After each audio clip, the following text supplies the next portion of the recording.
Veneer. Chapter 14. Tuesday, I know you're here. Come out, he yells again, louder this time. My heart races faster as if I am having a heart attack. Why is my father here? How in God's name did he find me? Tura is the only person that knows where I am. Could she have sold me out? No, I shake my head. It's not possible. Tuesday, he screams. I jump, startled out of my thoughts, and rush out of the bedroom. When I walk into the living room, my father shoots me an evil, angry, disgusted look. It takes a moment for me to realize that I am as good as naked. I'm wearing nothing but Ali's t-shirt and underwear. This isn't a pretty good look good for my father. He obviously thinks we've been having sex. Grab your things and I'll take you home. I run to the room in my undies, grabbing my clothes. I get dressed in a hurry before heading towards the living room. You should stay away from my daughter if you know what's good for you, he says to Ali before holding my hand and pulling me out. Your car keys, he says. I fish the car keys out of my little pocket and hand them to me. He in turn gives them to Zara and asks her to drive my car while I drive together with him. The drive back is very silent with a thick film of tears in my eyes. Upon arrival, I step out of the car and head into the house with Dad and Zara following me behind. We need to talk, Dad says as I try to climb the stairs. I just want to go to my room and lock myself up. I am not in the mood to talk, at least not now. Can we talk later? I need a moment to myself. No, Dad growls angrily, his hands clenched at his sides, his eyes narrowed and blazing with anger. You think I am stupid? You want to go to your room and act like everything is okay. Silence. Where have you taken my daughter? Because this isn't the goose I raised. Lying to me about spending a night at Tura's when you were in a man's house. Naked and doing God knows what. I am disgusted. We didn't have sex, I whisper as the tears begin running down my face. You were wearing his t-shirt and just underwear.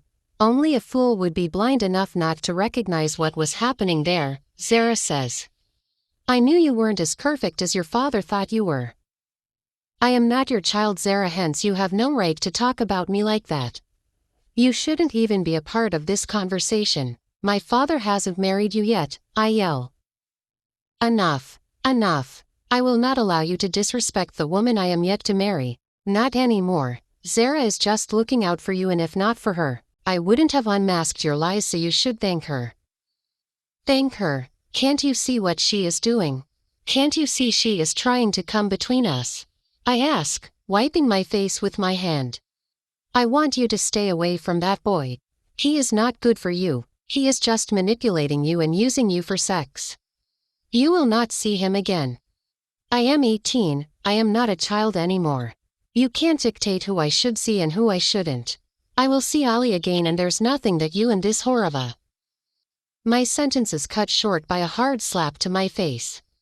Dad is standing in front of me, his face filled with anger. I have never seen this version of him. He has never even raised his hand on me my whole life. This is a first. You slapped me. You slapped me. And I will do more than just that if you continue being a spoiled brat. And I don't care if you are 18 or 30, as long as you will under my roof, you will follow my rules. Where's your phone? In my car. He gives me the car keys and asks me to go and get it. With all this drama, I even forgot about my phone. Walking out of the house, I unlock my car and get my phone to find there are several missed calls and messages from Tura. I call her line and she picks up immediately. You finally picked up. Uncle D has been calling me. He keeps asking about you. I left my phone in the car. He actually found me at Ali's. It's a whole mess. I am home now. I am sorry I can't pick you up. What? Are you okay? No, I am not, babe. Let's talk later. I walk back into the house. Can I have your phone? Dad says, and I eye him questioningly. What for? Can I have your phone? I give it to him. Your car keys too. I give them to him.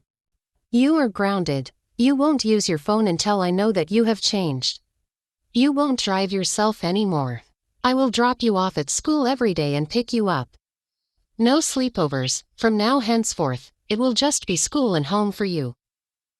I am not a prisoner, you can't do that to me, you can't get my phone and car keys. I have done just that. This is unfair.